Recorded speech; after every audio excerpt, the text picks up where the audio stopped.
कुछ कीचड़ विचड़ को मैं डरने वाला आदमी नहीं। देखो खेती सीखना है ना, खेती सीखना है तो खेत में ही सीखना पड़ेगा। बुक में नहीं खेती सीख सकते हम, बुक पढ़ के खेती नहीं कर सकते। कोई भी माँ के पेट से सीख के नहीं आता है।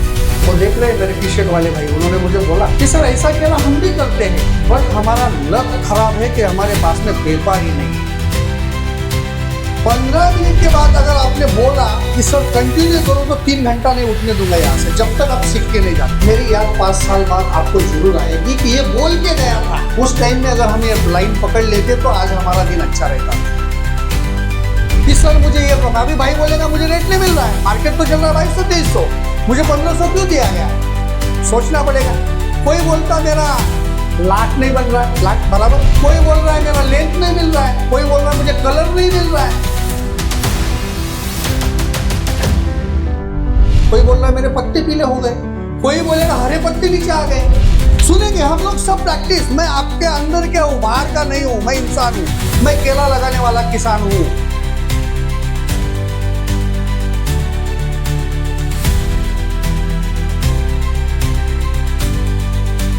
अगर तुम बाल को नहीं लगा सकते, हाथ नहीं धो सकते, तो इतना फॉस्फोरिक डालने के बाद में जमीन में जो बैक्टीरिया है, इफेक्टिव बैक्टीरिया जो हमें हेल्प करता है, हमें मदद करता है, उसकी स्थिति क्या होगी? क्योंकि किसान की जिंदगी ऐसी है, चलो साला ये साल नहीं मिलेगा तो अगला साल मिलेगा, अगले साल नहीं मिलेगा तो उसके अगले साल मिलेगा। दिन तो चल रहा है, घर तो चल रहा है, चलते रहो। यही सारी हमारी आदत हो गई, क्या करें? देखो, थोड़ा कुछ लोग यहाँ पे मेरे बारे में, मेरे जो प्यारे दोस्त अजीत जी और पराग जी ने बोला है 30 साल से मिट्टी में काम कर रहा हूँ, और मेरे साथ में अभी खेत में आए होंगे। कुछ कीचड़ विचड़ को मैं डरने वाला आदमी नहीं हूँ, ठंड हो, धूप हो, बारिश हो। देखो, खेती सीखना है ना, खेती सीखना है तो खेत में ही सीखना पड़ेगा। बुक में नहीं खेती सीख सकते हम, बुक पढ़ के खेती नहीं कर सकते। खेती में ही हमें ट्रायल करना है, खेती में ही प्रयोग करना है, खेती में से ही सीखना है, और खेती में ही हमें एक्सपोर्ट क्वालिटी पैदा करना है। तो इसके लिए हमें सीखना बहुत ज़रूरी होता है। कोई भी माँ के पेट से सीख के नहीं आता है, हर किसी को सीखना है। सीखने की आदत हमें डालना पड़ेगी। दोस्तों, वहाँ पे वो दाल बाटी बन रही है, वो लाडू भी बन रहे हैं, ठीक है, अच्छा है, पेट के लिए अच्छा है, पर ध्यान मत उधर रखो, ध्यान इधर रखो। समय हो जाएगा तो मुझे तुरंत पता चल जाएगा कि मेरे पास का ध्यान हट गया है। समय जब होगा ना तो आपकी बॉडी लैंग्वेज ही मुझे बता देगी कि मुझे अभी रुकना है। क्योंकि 30 साल की जर्नी है, कई 5-5 हज़ार लोगों का सेमिनार मैंने अटेंड किया है। वो फिर तमिलनाडु से लेके महाराष्ट्र तक, मध्य प्रदेश हो, गुजरात हो, छत्तीसगढ़ हो, कम से कम 5,500-6 हज़ार फार्मर्स आज मेरे तकनीक से केला करते हैं। मैं केले का किसान भी हूँ, इसलिए केले का किसान का दर्द मुझे मालूम है। मेरे कई दोस्तों के साथ में मैंने बातचीत की, आपका दर्द भी मैंने सुना। सबसे बड़ा दर्द है आपका, वो देख रहे हैं मेरे टी शर्ट वाले भाई, उन्होंने मुझे बोला कि सर ऐसा केला हम भी करते हैं, बट हमारा लक खराब है कि हमारे पास में व्यापार ही नहीं है। और मैं आज भगवान के सामने वचन देता हूँ कि मैं आपके वहाँ व्यापारी जरूर भेजूंगा। व्यापारी क्यों नहीं आएंगे? व्यापारी को आपके पास से केला लेके, क्वालिटी केला अगर आपके पास में है तो उसको भी 2 पैसे आगे मिलने वाले हैं। 2 पैसे वो आपको भी देगा, आगे भी उसको बेचना है तो क्वालिटी होगा तो 2 पैसे उसको आगे भी मिलेगा। और ये बात ध्यान में रखो, आपका केला बहुत दूर जा सकता है। क्यों? आप कितने साल से केला कर रहे हैं? ज़्यादा से ज़्यादा 8 साल, 10 साल, बराबर बोल रहा हूँ? यानी कि आपकी जो जमीन है वो केले के लिए कोरवान है, सुपीक है। उसको जैसी जमीन चाहिए वैसी जमीन आपके पास में है। जहाँ पे कई सालों से केला हो रहा है, वहाँ का केला ज़्यादा दूर नहीं जा सकता है। ज़्यादा दूर भेजने की कोशिश करेंगे तो क्या हो जाएगा? रास्ते में केला पक जाएगा। तो आपका केला दूर जा सकता है। और व्यापारी को क्या चाहिए? जितना ज़्यादा केला दूर जाए। पहले केला कहाँ जाता था? आज़ादपुर मंडी दिल्ली में है, कानपुर जाता था, कानपुर मंडी में। फिर धीरे से चलने लग गया पाकिस्तान, फिर जाने लगा बांग्लादेश, फिर गया ईरान, फिर गया इराक, अभी रशिया भी चला गया है। पाकिस्तान वाया ताशकंद, रशिया भी गया है। अगर जिस दिन यूएसए और यूके मिल जाएगा उस दिन हमारा बहुत बड़ा सुवर्ण अवसर हमें मिलने वाला है। तो हमें केले के लिए हम जब यहाँ इकट्ठे हुए हैं तो मैं आपको दावे से कहता हूँ कई सारी मीटिंग इस गुजर भवन में हुई होंगी, खेती के बारे में हुई है इसके पहले। तो कई लोग टेंशन में होंगे, साला ये भी कुछ लेके आया है आज, कुछ ना कुछ हमारे सिर पे मार के चला जाएगा। कुछ नहीं बेचूंगा मैं टेक्निक बेचूंगा। यहाँ पे आपके दिमाग में टेक्नोलॉजी डालूंगा। टेक्नोलॉजी क्या होता है? तो मैं दावे से कहता हूँ मैं 15 मिनट आपको देता हूँ। कितना मिनट? 15 मिनट। 15 मिनट में ईमानदारी से अगर आपको बोर हो गया तो बिंदास तो बोल देना सर शॉर्टकट मार दो, मैं मार दूंगा। 15 मिनट बाद पूछूंगा आपको। बट 15 मिनट के बाद अगर आपने बोला कि सर कंटिन्यू करो तो 3 घंटा नहीं उठने दूंगा यहाँ से, जब तक आप सीख के नहीं जाते हो। मुझे आपको सिखाना है। कई सारी कंपनियों जैसी मीटिंग है ही नहीं आज, ये बहुत अलग होने वाली है। मैं आज एक हैलोजन नहीं लगा के जाऊंगा आपके दिमाग में, इतनी कैपेसिटी मेरे पास में नहीं है। इतना बड़ा इंसान मैं नहीं हूँ, मैं छोटा सा इंसान हूँ। बट छोटा सा जीरो बल्ब तो लगा के जाऊंगा कि हाँ यार ये आदमी बोला था। और मेरी याद आपको आज नहीं आएगी, मेरी याद 5 साल बाद आपको जरूर आएगी कि ये बोल के गया था। उस टाइम में अगर हम ये लाइन पकड़ लेते तो आज हमारा दिन अच्छा रहता था। क्या रेट चल रहा है केले का? क्या चल रहा है इधर? 2200-2300 बच्चा अच्छा है। 2695 कल का था, परसों का। बहुत अच्छा है, बहुत अच्छा है।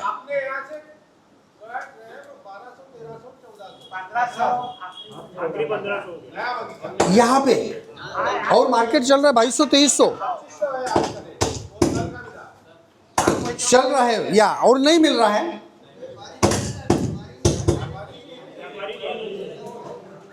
नहीं मिल रहा है।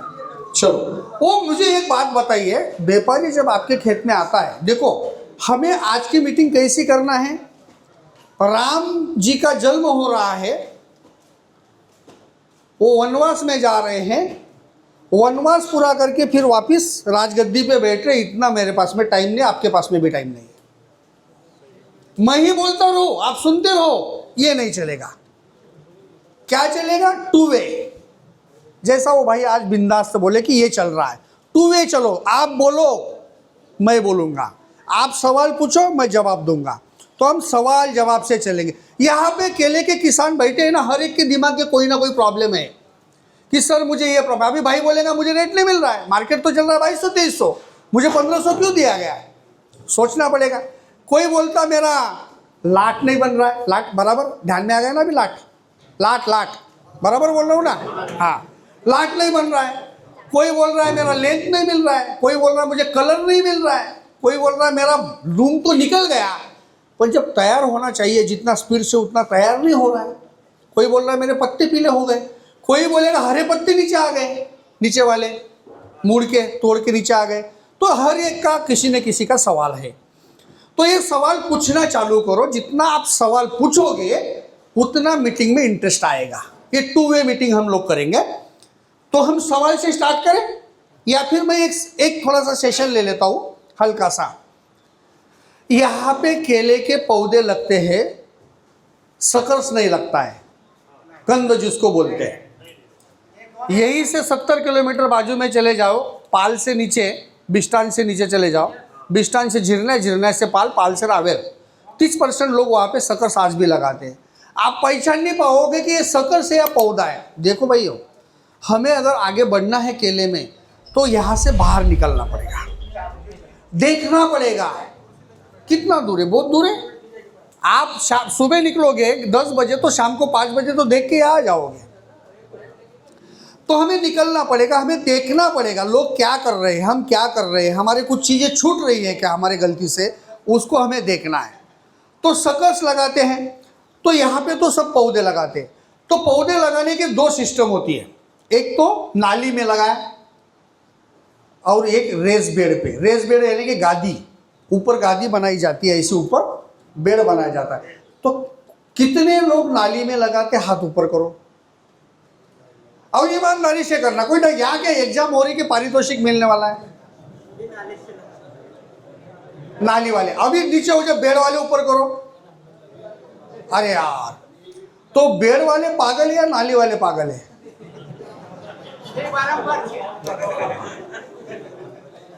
एक तो बेड वाले पागल है या तो नाली वाले पागल है। अभी हम क्या करेंगे, नाली वाला ये कोई तो भी बंदा हाथ ऊपर करे। नाली वाला, चाचा जी नाली में लगाना अच्छा है आपका कहना है, ठीक है, तो बेड क्यों नहीं, बेड गलत क्यों है? पौधे ज्यादा जलते हैं, ऐसा बोल रहा। पौधे ज्यादा जलते हैं, ओके। और कौन बोलेगा नाली वाला कि बेड गलत है? नाली में लगा रहे हैं तो बेड गलत है ना। और कौन बोलेगा? सही जवाब नहीं आ रहा है मेरे पास में, है दिमाग में है आपके?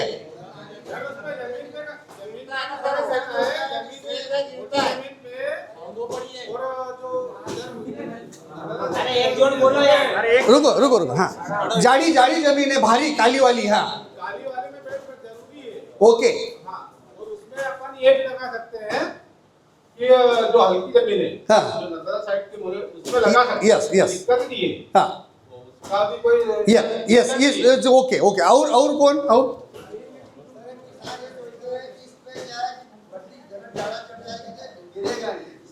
यस, ये आ गया ऊट पहाड़ के नीचे। सही बोला, मैं यही एक्सपेक्ट करने वाला था, मुझे जवाब ये चाहिए।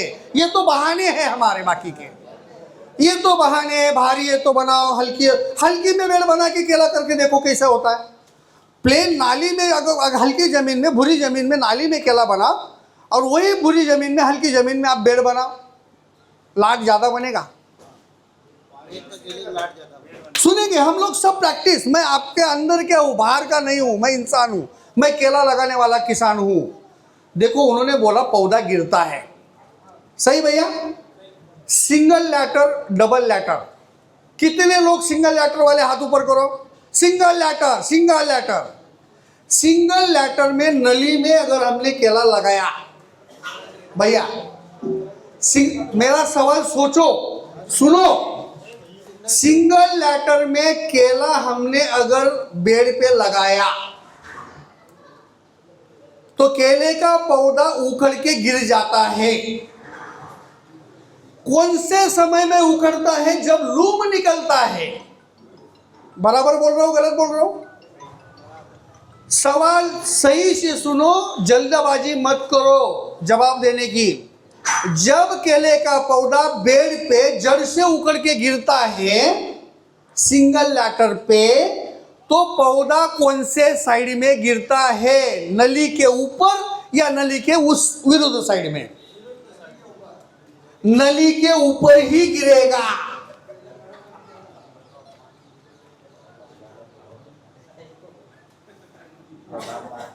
नली के ऊपर ही गिरेगा, यानी कि जिस साइड से पानी था उस साइड के जड़ें मजबूत रही। बारिश में सब कुछ ठीक था, ठंड में भी सब कुछ ठीक था।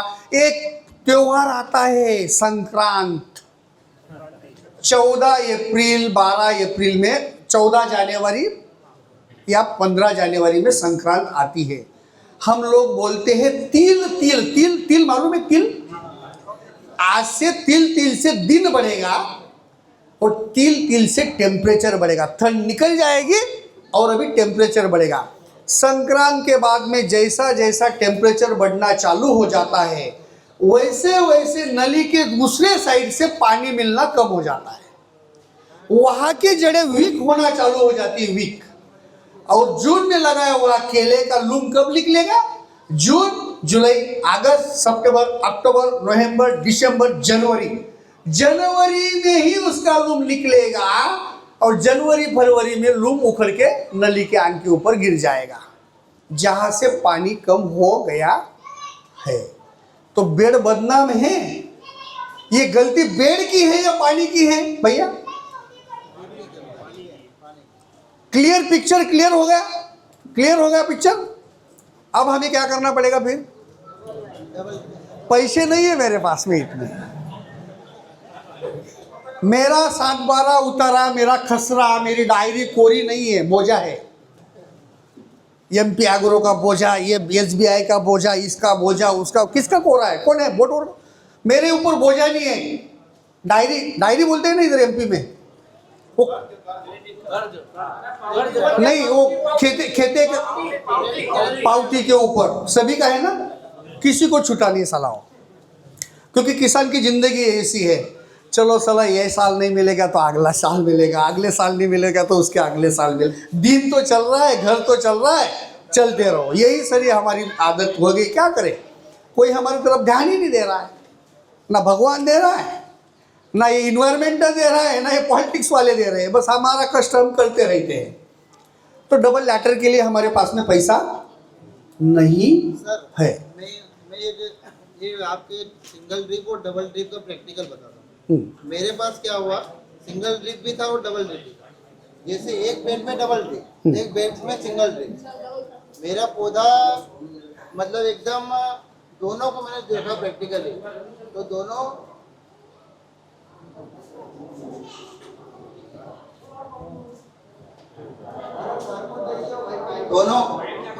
हाँ, यस यस, एक मिनट, हाँ, दोनों बेड पे पौधा सेम लट, सेम पोजीशन, और कोई झुकाव का ये नहीं था। इसके लिए सर भी मतलब पराग सर और विजय भाई भी देखते हैं, प्रैक्टिकल मैंने बताया, अन्य किसानों को बताया। वेट डबल ड्रिप और सिंगल ड्रिप, जिससे आप बता रहे कि डबल ड्रिप से झुकाव होता है, जबकि पौधे की अगर ड्रिप सिंगल भी है और बेड पे अगर लाट अच्छी बनती है तो ज़्यादा झुकाव नहीं करता। सिर्फ वो झुकाव करता है पौधा, ज़्यादा तेज धूप अगर रहती है, पौधे की लाट पर अगर धूप तेज जाती है तो झुकाव होता है। यस, और ना ही उगड़ता पौधा। उनका कहना ऐसा है कि मेरे पास में डबल ड्रिप भी है, सिंगल ड्रिप भी है, दोनों का रिजल्ट मुझे अच्छा सही लग रहा है। तो देखिए क्यों होता है। भाई ने जो बोला उखड़ के जाता है। अभी बेड़ कैसा होना चाहिए? अगर बेड़ आपका पूरा प्रेस गादी जैसा अगर सेम टू सेम रहेगा तो लैटर से गिरने वाला पानी हर तरफ फैलेगा। अभी मैं कौन से भाई की, आखिरी भाई के खेत में गया था, छोटा अकेला था, अभी राहुल भाई के खेत में गया था। तो इस साइड से मिट्टी ऊंची थी, इस साइड से भी मिट्टी ऊंची थी, नीचे अंदर में गड्ढा था। कई जगह ऊंचा था, कई जगह नीचे था। ऐसा होगा तो पानी सब तरफ अच्छा नहीं फैलेगा। पानी अच्छा फैलाने के लिए हमें रेस बेड़, गादी जैसा यूनिफॉर्म बेड़ चाहिए। और ड्रिप जो है अपना, वो कितने लीटर का डिस्चार्ज है आपके पास में? 2 लीटर या 4 लीटर? कभी भी केले में 2 लीटर का डिस्चार्ज होना चाहिए, क्योंकि 2 लीटर का डिस्चार्ज पानी को फैलाता है और 4 लीटर का डिस्चार्ज पानी को डीप में लेके जाता है। 1.25 फीट या 1 फीट का आपका ड्रिपर होना चाहिए। और हम लोग क्या करते हैं, अभी यहाँ से नीचे चले गए तो हमारे वहाँ पे डबल ड्रिप मेरे ख्याल से 100 लोगों में से 5 लोग मिलेंगे आपको। सब सिंगल ड्रिप है 12 mm में, कुछ लोग अभी तुमको 16 mm मिल जाएंगे। हम लोग क्या करते हैं, अभी वो प्रैक्टिकल इतना मैं यहाँ नहीं बता सकता हूँ, पर बताने की कोशिश करता हूँ। हमने बेड़ गिराया तो बेड़ के ऊपर का टॉप कितना फीट के होता है? ऊपर का टॉप, उसकी रुंदी ऐसी 2.5 से 3 फीट। अगर 2.5 फीट हमारा बेड़, मान लीजिए ये बेड़ है, ये 2.5 फीट है, ये 2.5 फीट है, ये सरफेस एरिया। हमने इसमें पौधा लगाया सेंटर में, ठीक है। सेंटर में पौधा लगाने के बाद में उसका थल कम से कम हमने 32-35 इंच का भी बोला, तो कम से कम वो यहाँ तक आएगा, ये बॉर्डर तक। तो फिर नली कहाँ जाएगी? बेड़ पे रहेगी कि नीचे आएगी? मैं बात कब की कर रहा हूं, जब लूम निकलेगा उस टाइम की बात कर रहा हूं। तो पौधा जड़ें हमने 6-7 महीने कहाँ बढ़ाई, बेड़ में बढ़ाई कि नीचे सरी में बढ़ाई थी? बेड़ में बढ़ाई थी ना। उसको पकड़ के रखने वाली जड़ें कहाँ है? बेड़ में। और जब लूम निकल गया, लूम का वेट बढ़ने वाला है, उसको पकड़ के रखना है, तब पानी कहाँ जा रहा है? सरी में। गिरेगा नहीं तो क्या करेगा? समझ में आया क्या? थोड़ा थोड़ा हमने 2 बेड के अंदर में इतनी बड़ी जगह रखी क्यों है? ताकि बेड चौड़ा है। बेड चौड़ा करो। हाँ। कम से कम 6 बाय 5 का डिस्टेंस इधर, 6-5 के डिस्टेंस में इधर 1 फीट की नाली, उधर 1 फीट की नाली, अंदर में 4 फीट का बेड है। सर हमारे यहाँ टेम्परेचर ज़्यादा रहता है। हाँ भैया, के बाद से टेम्परेचर ज़्यादा होता है तो उसके लिए 5 बाय 5 ही बगीचा सही रहता है। आप 6 बाय 5 बता जाओगे और उसमें दिक्कत आएगी। सुनो क्योंकि सुनो सुनो सुनो, कभी जलगांव डिस्ट्रिक्ट गए हैं? हाँ गया हूँ, सब तो सुन के आया। टेम्परेचर कितना होता है हमारा? वहाँ टेम्परेचर और वहाँ की मिट्टी और यहाँ में फर्क, क्योंकि नहीं, सुनो भैया, सुनो। आप नर्मदा किनारे बैठे हैं तो हम तापी किनारे बैठे हैं। हमारे यहाँ पे भी एक बार खोदना चालू कर दो तो 15-20 तक तो मिट्टी काली मिलती है। तुम्हारे वहाँ भी वही सिचुएशन है। तुम्हारा भी सॉइल पीएच आज भी 7.5 से लेके 8 तक है, और हमारा टेम्परेचर 45, 46, 47, एवरेज टेम्परेचर 45। और आपका? कम होता है। 40, 42, कभी कभी ये 2-3 साल में 44 गया होगा। एट भी होता है सर यहाँ। कभी कभी हम तो बोलते हैं कि ये डांबर का रास्ता होता है ना, अंडा फोड़ के डाल दे तो आमलेट बन जाता है। वही जो काली जमीन जो किसान देखो दादा, उसकी आपका कहना मुझे एकदम है कि सही, आप गलत बोल रहे हैं ऐसा मैं नहीं बोलूँगा। डिस्टेंस डिपेंड करता है टेम्परेचर के ऊपर कि डिस्टेंस कितना होना चाहिए। वही तो मैं बोल रहा हूँ। यस, सुनो। लेकिन मैं दावे से कहता हूँ 5 बाय 5 में और 6 बाय 5 में ज़्यादा डिस्टेंस नहीं है, लेकिन 5 बाय 5 से 6 बाय 6 में सिगाटों का कम आएगा। 5 बाय 5 से 6 बाय 6 में माल जल्दी तैयार होगा। हाँ, वो तो बात है। 5 बाय 5 से 6 बाय 6 में जल्दी लूम निकलेगा। लेकिन सर दोनों ने हमने 7,000 पौधे एक साथ लगाए नहीं, इसी साल की बात बोल रहा हूँ। यस। उसका 6-5 का था। हाँ और मेरा था 5-5 का। हाँ। तो मेरे यहाँ 25 पौधे गिरे और उसका 150 पौधे गिरे, उसकी वजह से।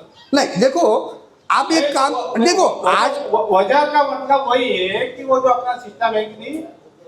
सुनो, 6 बाय 5 भी चल रहा है, आज भी 5 बाय 5 चल रहा है, लेकिन लोगों ने क्या किया, 6 बाय 5 को उन्होंने 5.5 बाय 5 किया। उन्होंने कुछ उसमें देखा कि हाँ अच्छा लग रहा है, फिर वो 6 बाय 5 पे गए। सर मेरी बात सुनो। हाँ। इसकी लगाने की विधि जो है, हाँ। अपन फरवरी में भी लगाते हैं, मई में भी लगाते हैं, अप्रैल में भी, जून में भी। तो जून का बगीचा कब आता है? मार्च अप्रैल। तो इनको 5 बाय 5 ये ऐसा सिस्टम समझाओ कि जो किसान को समझ में आए। Yes, yes. टेम्परेचर का हिसाब, हाँ यस भैया, हाँ। नहीं देखो, यहाँ पे सिगाटो का आता है, बहुत कम आता है। यस। देखिए, डिस्टेंस हमें टेक्निक में 6 बाय 6 भी है, 5 बाय 5 भी है, 5 बाय 7 भी है, 7-3-5 भी है। 3 में वो इसका लूम उसके ऊपर निकलता है, उसका उसके ऊपर निकलता है, अटक जाता है, फिर वो अटकने के बाद में टूट के गिर जाता है। वो समस्या 6-7-3 में आ जाती है। बट 5 बाय 5, 5.5 बाय 5 और 6 बाय 5 ये डिस्टेंस हमें रखना है। तो हमारी बात चल रही थी कि जो हमारा बेड है वो उसकी जो चौड़ाई है वो ज़्यादा से ज़्यादा रखने की कोशिश करो। हमें नाली किस लिए चाहिए? जाने आने के लिए। तो जाने आने के लिए जितनी नाली चाहिए उतनी ही नाली रखो। बेड का बेनिफिट मैं आपको बताना चाहता हूं। मैं बेड को क्या बोलता हूं, दूध होता है, दूध जिसको हम गर्म करते हैं, तपाते हैं, तो उसके ऊपर क्या बनता है, ठंडा होने के बाद में मलाई बनती है। हम साय बोलते हैं मराठी में, हिंदी में मलाई बोलते हैं। तो बेड बोले तो मलाई है। सुनो हाँ, बेड बोले तो मलाई है, क्योंकि जितनी भी सुपीक मिट्टी होती है हम खींच के उसका बेड बना देते हैं। बेड जमीन से ऊंचा होता है। जमीन से ऊंचा होने की वजह से बारिश में होने वाला एक्सेस वाटर, यानी कि ज्यादा पानी, वो बेड से नीचे उतर आता है। यानी कि मेरा कहना ये है, मेरा अनुभव ये है, नाली से बेड पे जल्दी, वापसा में क्या बोलेंगे आप उसको, नमी जल्दी सूख जाती है। वहां पे नमी जितनी चाहिए उतनी बन जाती है। तो रूट क्या करते हैं, एक्टिव रहते हैं, नाली में पानी ज्यादा देर तक रुकता है। एक ये हो गया। जमीन में जो क्षार होते हैं, क्षार, वो बेड ऊंचा होने की वजह से जड़ों के पास में जितना भी क्षार होता है वो क्षार जड़ों से नीचे चले जाता है। तो हम लोग क्या करते हैं, अगर हमारा 3.5 फीट का बेड गिर गया, जैसे भाई बोल रहे 5 बाय 5 पे लगाया हमने, तो 5 बाय 5 पे अगर लगाया तो 3.5 फीट का हमारा बेड बन जाता है। तो पौधा आप कहाँ लगाएंगे, सेंटर में। हम सेंटर में नहीं लगाते हैं, 50% पे नहीं लगाते हैं, हम 65% यानी सेंटर से इतना डिस्टेंस पे इस साइड में झुक जाते, एक साइड में। तो पौधा 50% से इस साइड में आने के बाद में नली हम कहाँ पे डालते हैं, सेंटर में आ जाते हैं। तो नली सेंटर में सिंगल जब आ जाती है तो उस साइड में भी उतना ही गिला करती है, इस साइड में भी उतना गिला करती है। तो सेंटर में लगाने के बजाय हम उसको सेंटर से 6 या तो 7 इंच बाजू में लगाए, तो उससे नली जो है, जो आपकी नीचे गिर निकल जाने वाली थी, वो कहाँ पे आ जाएगी, बेड पे आ जाएंगे। ये हो गया बेड हो या नाली हो। इसमें हमने फोटोग्राफ भी होंगे, उसका फोटोग्राफ बताया। ये देखो बेड बताइए, बेड बताइए। ये देखो, ये हमारा ऐसा बेड होता है, प्लेन जमीन होती है। पीछे वाला फोटो निकालो। ये जो नागर होता है ऐसा लगाया होता है। आगे चलो, ये देखो 5-5 फीट पे या तो 6-6 फीट पे इसको मार दिया, अंदर में गादी बन गई। ये प्लेन नहीं रहती है। फिर लोगों ने क्या किया, रोटावेटर के पीछे ही इसको लगा दिए 2। रोटावेटर क्या करता है, उसको मट्टी को बुरबुरा बनाता है और ये नीचे खींचते जाता है लाइन, अंदर में ये बेड बन जाता है। आप लोग यहाँ लगाओगे, बराबर। हम क्या करेंगे, इसका सेंटर निकाल के यहाँ लगा देंगे, थोड़ा साइड में आ जाएंगे।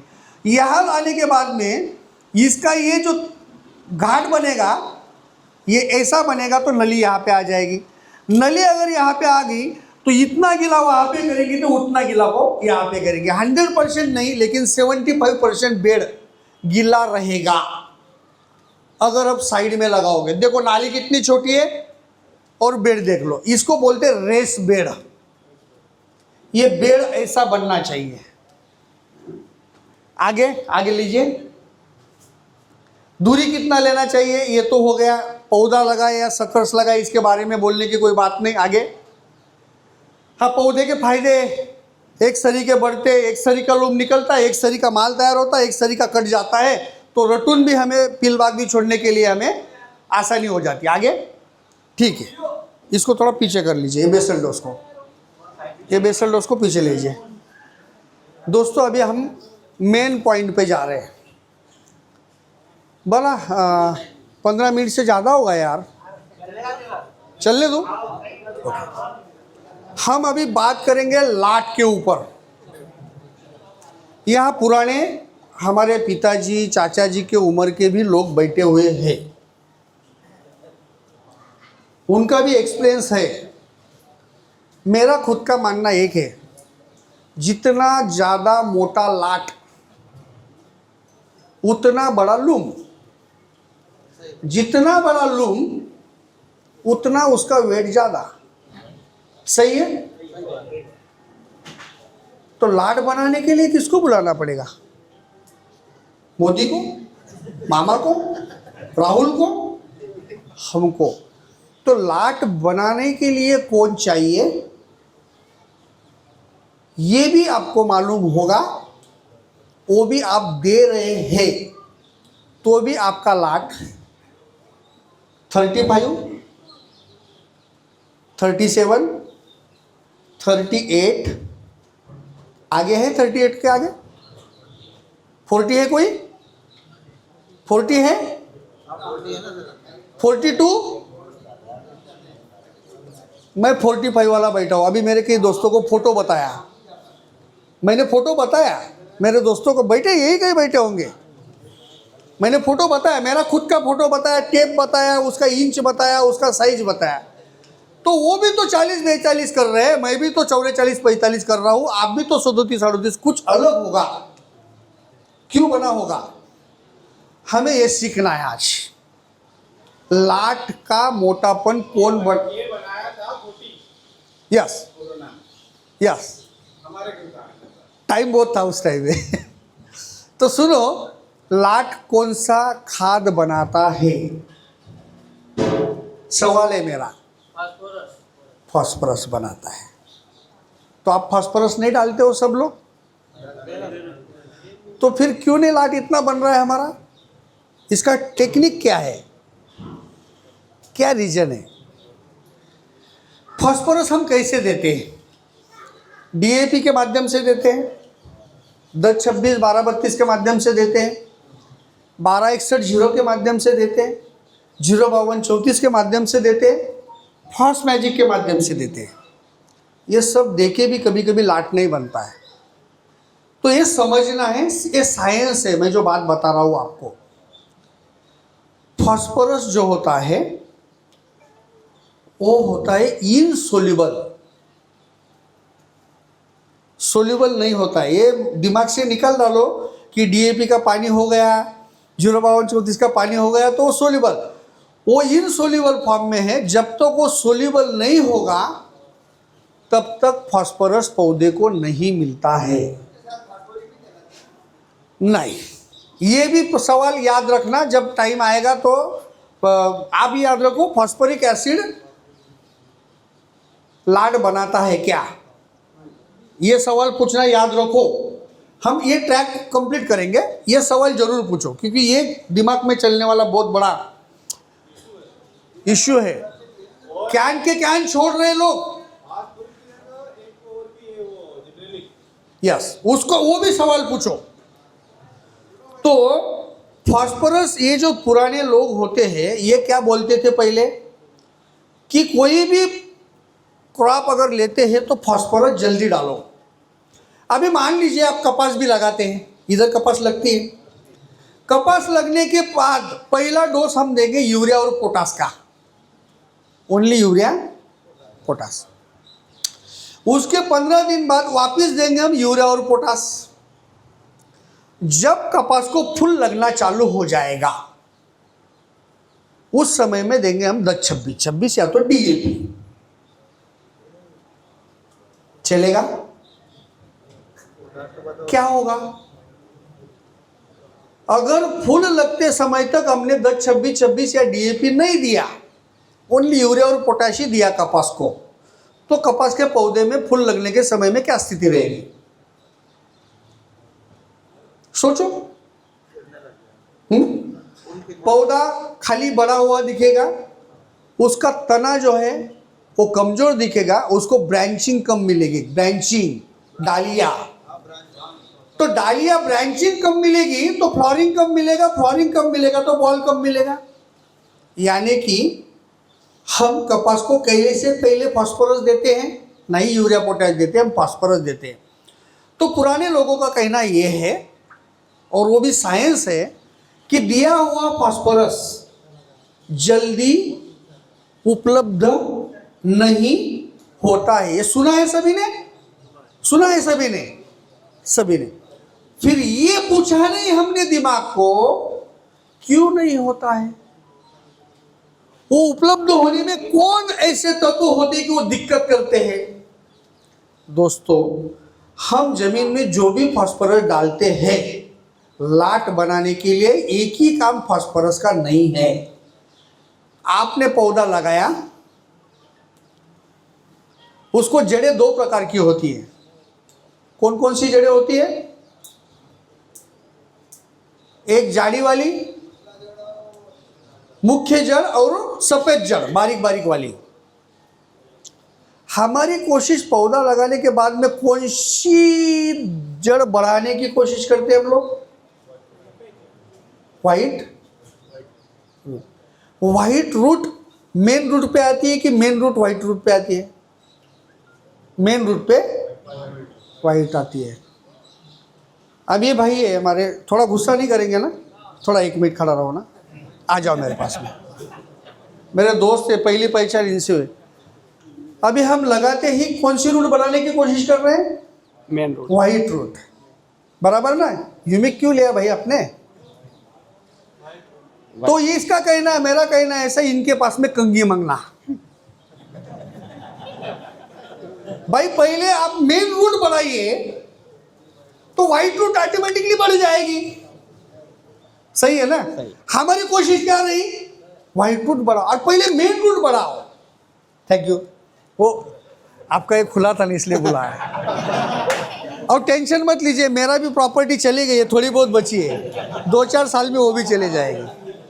और बोलते हैं लोग नसीबवान होते हैं, बोले सही है क्या? महाराष्ट्र में बोलते हैं जिसका टक्कर वो तकदीर वाला है। तो दोस्तों, फास्फोरस हमारी मेन रूट की डेवलपमेंट करता है। फास्फोरस हमारा लाट बनाता है। फास्फोरस ब्रांचिंग, कपास अगर हो तो ब्रांचिंग निकालेगा, सोयाबीन होगा तो टिलर्स निकालेगा, गेहूं होगा तो टिलर्स निकलेंगे, फुटवा टिलर्स। फूल निकालने के लिए भी फास्फोरस लगता है और फल को तैयार करने के लिए भी। देखो कितना खतरनाक आदमी है। जिस दिन से पौधा लगाया उस दिन से जिस दिन तक काटना है वहां तक उसका काम है, और वो अवेलेबल, और वो इतना डेंजर है ना, वो जमीन में पड़ा रहता है ना तो खाली दिमाग शैतान का घर। वो जमीन में चुपचाप भी पड़ा नहीं रहता है, उनको उसका 6 न्यूट्रॉन से नहीं जमता है। वो मैं बताऊंगा प्रैक्टिकल करके, हमारे अजीत जी बताएंगे। 6 तत्व ऐसे होते हैं कि उसका नहीं जमता। जैसा मार्कर, पी बोले तो फास्फोरस, के बोले तो पोटास। ये 3 कौन हो गए? ये मेजर तत्व हो गए, मेजर, मुख्य मेजर तत्व। मैं आसानी से समझाऊंगा आपको, बहुत आसानी से। ये हो गए मेजर तत्व। उसके बाद में मैंने Ca निकाला, Ca यानी कि कौन आ गए? कैल्शियम। उसके बाद में मैंने निकाला Mg, मैग्नीशियम। उसके बाद में मैंने निकाला यस। ये 3 तत्व कौन हो गए? कौन हो गए? सेकेंडरी तत्व। अब लिख रहा हूं जेडियन, जी, Fe, Cu, यम यान, जी नहीं बोला, यम यान, मैंगनीज, Mo और B। ये कौन से तत्व हो गए? सूक्ष्म। देखो अभी कैसा है, ये फैन चल रहा है इसका, ये जल्दी लगाते जाओ नहीं तो इसका इंक सूख जाता है। ये फैन चल रहा है, ये 2 कंडक्टर, 2 वायर निकली हुई है। एक में कौन सा चार्ज है? एक में कौन सा है? प्लस, और एक में कौन सा है? अभी हम क्या करेंगे, दोनों को मिलाएंगे, प्लग में डालेंगे और बटन दबाएंगे, क्या होगा? तो दोस्तों, हमें ये चीज सीखना है आज कि जो हमने आज तक कभी सोची नहीं, कभी हमने देखी नहीं, मैं प्रैक्टिकल की भी और घर जाके भी करके देखना। तुम बोलेंगे साला इसने कुछ जादूवादी की, तो घर जाके भी करके देखना, सब चीज़ें आपके घर में होती है। नाइट्रोजन के ऊपर निगेटिव चार्ज है, फास्फोरस के ऊपर भी निगेटिव चार्ज है, पोटेश के ऊपर पॉजिटिव चार्ज है, कैल्शियम के ऊपर पॉजिटिव है, मैग्नीशियम के ऊपर पॉजिटिव है, सल्फर के ऊपर निगेटिव है, जिंक के ऊपर पॉजिटिव है, फेरस के ऊपर पॉजिटिव है, कॉपर के ऊपर पॉजिटिव है, मैंगनीज के ऊपर निगेटिव है, बोरान मॉलिब्डेनम के ऊपर निगेटिव है और बोरान के ऊपर निगेटिव है। ये फास्फोरस जब कैल्शियम के साथ में जाता है, यानी कि 05234 प्लस कैल्शियम नाइट्रेट, क्या बनेगा? फास्फोरस के ऊपर कौन सा चार्ज है? निगेटिव। और कैल्शियम के ऊपर कौन सा है? क्या बनेगा? Calcium phosphate. अगर वही फास्फोरस अगर मैग्नीशियम के साथ में जाएगा तो बनेगा मैग्नीशियम फॉस्फेट। वही फास्फोरस जिंक के साथ में जाएगा तो zinc phosphate, ferrous phosphate, copper phosphate, manganese phosphate. यानी अकेले फास्फोरस का calcium 1, magnesium 2, zinc 3, ferrous 4, copper 5 और मैग्नीज 6 फर्टिलाइजर के साथ में फास्फोरस कॉम्पेटिबल नहीं है। तो हमारा फास्फोरस जमीन में जब हम डालते हैं तो उसको अवेलेबल कौन करके देता है? किसी को मालूम है? जमीन में ही होता है, नहीं ये मान के हमको ऊपर से देना पड़ता है।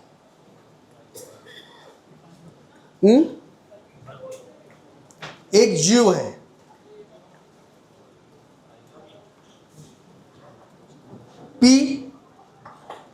PS, लॉन्ग फॉर्म क्या होगा? Phosphorus solubilizing bacteria. मैंने क्या बोला पहले? फास्फोरस सोल्यूबिलाइज है क्या? है क्या? नहीं है। तो सोल्यूबिलाइज कौन करेगा? PSB। ये PSB नाम का बैक्टीरिया हमारे जमीन में कितना है, इसके ऊपर हमारी फास्फोरस की अवेलेबिलिटी डिपेंड है। और दूसरा कौन करेगा? माइकोराइजा, जो यहाँ हम रूटांजा करके देखते हैं। रूटांजा जो है ये माइकोराइजा है, ये 100 ग्राम वाला है, ये ड्रिप से छोड़ सकते हैं। बट पराग जी ने आपको बेसल डोज में दिया होगा, इसमें 2,40,000 स्पोर्स काउंट होते हैं 1000 पौधे के लिए। देखो यहाँ पे पिक्चर बनाया हुआ है। ये माइकोराइजा क्या करता है? जहाँ जहाँ फास्फोरस पड़ा है उसको इनसोल्यूबल से सोल्यूबल करता है और पौधे को देता है। तो मेरा कहना ये है कि लाट बनाने के लिए हमें फास्फोरस नहीं बढ़ाना है, हमने जितना फास्फोरस डाला हुआ है उसको पौधे को मिला के देना है। ये पानी वाली कोई मिला के नहीं देगा। एक होगा PSB और दूसरा होगा माइकोराइजा। आपका सवाल था फास्फोरिक एसिड का। दोस्तों, फास्फोरिक एसिड के कैन के ऊपर क्या लिखा होता है? Not agriculture use, only industrial use. अगर वो खाद होता तो उसके ऊपर ऐसा लिखा होता क्या? फास्फोरिक एसिड फास्फोरस का स्रोत नहीं है। फास्फोरिक एसिड किस लिए दिया जाता है? सॉइल pH मेंटेन करने के लिए। जैसा कि जमीन का pH अगर 6.5 से 7.5 रहेगा तो आप जितना भी खाद दोगे उससे ज़्यादा से ज़्यादा खाद पौधा उठाएगा। लेकिन किसने माटी का परीक्षण किया है? यहाँ पे 8 के ऊपर चला गया, 8 के लगभग में है। काले जमीन की बात कर रहा हूँ। 8.5 यानी कि 7.5 से 1% ऊपर गया है। तो हम जितना खाद दे रहे हैं उसमें से 30% खाद पौधा उठा रहा है। कितना? और 70% खाद जमीन में पड़ा रहता है। तो 70% खाद हमें अगर उठाना है तो हमें फास्फोरिक एसिड का यूज करना है। कब करना है? जब भी आपको फर्टिगेशन करना है। सुनो मेरी बात, जब भी आपको फर्टिगेशन करना है उसके आधा घंटा पहले प्लेन पानी में क्या चलाइए, फॉस्फोरिक एसिड चलाइए, और फॉस्फोरिक एसिड देने के आधा घंटे बाद आपको खाद देना है, फर्टिलाइजर देना है। क्यों? कि वो फॉस्फोरिक एसिड क्या करेगा, 8 का पीएच 7.5 7 पे लाएगा। फिर बाद में जब तुम खाद देंगे तो वो खाद ज़्यादा से ज़्यादा पौधा उसको उठाएगा। बट फॉस्फोरिक एसिड देना तो कितना देना है? यहाँ मेरा कौन सा दोस्त बोलता है कि कल मैं फॉस्फोरिक एसिड मेरे बालों को लगा के दिखाऊंगा? कौन मेरा दोस्त बोलेगा कि कल मैं फॉस्फोरिक एसिड में हाथ धो के बताऊंगा? नहीं दोस्तों, जिसके ऊपर हम जी रहे हैं वो हमारी माता, हमारी जमीन आज जिंदा है ऐसा जो हम बोलते हैं, उसमें से अनाज पैदा होता है हम बोलते हैं, किसके भरोसे? जमीन में कौन है ऐसा कि जिसके भरोसे पे हम जमीन को जिंदा बोलते हैं? कौन है? कौन है? जीव जंतु यानी कि बैक्टीरिया। अगर तुम बाल को नहीं लगा सकते, हाथ नहीं धो सकते, तो इतना फॉस्फोरिक डालने के बाद में जमीन में जो बैक्टीरिया है, इफेक्टिव बैक्टीरिया जो हमें हेल्प करता है, हमें मदद करता है, उसकी स्थिति क्या होगी? कभी सोचा? नहीं सोचा। अगर जमीन मारना ही है तो दे। फॉस्फोरिक एसिड देना गलत नहीं है, लेकिन उसको डाइल्यूट करके दीजिए। कितने एकड़ के लिए कितना देना चाहिए उसका एक सूत्र होता है, वो समझिए और फॉस्फोरिक एसिड चलाइए। बट कंटिन्यू फॉस्फोरिक एसिड चलाने के बजाय एक प्रोडक्ट नहीं लाया है इन्होंने, एग्रीप्लेक्स ओए। तो एग्रीप्लेक्स ओए किसी ने सुना है? तो एग्रीप्लेक्स ओए का अर्थ क्या होता है? Organic acid. उसका भी काम वही है, उसका भी काम वही है, जमीन का पीएच कम करना है। ऑर्गेनिक एसिड है, वो भी जमीन का पीएच कम कर देता है। तो दोस्तों, ऐसे हम फॉस्फोरिक एसिड ज़्यादा यूज करने के बजाय एक बार अगर हम फॉस्फोरिक एसिड दे दें, ये देखो वो यानी कि ऑर्गेनिक एसिड, 1 वीक में इसको चलाइए। कितना चलाना है भाई? 200, 250, 300 ml पर 1000 पौधे के लिए।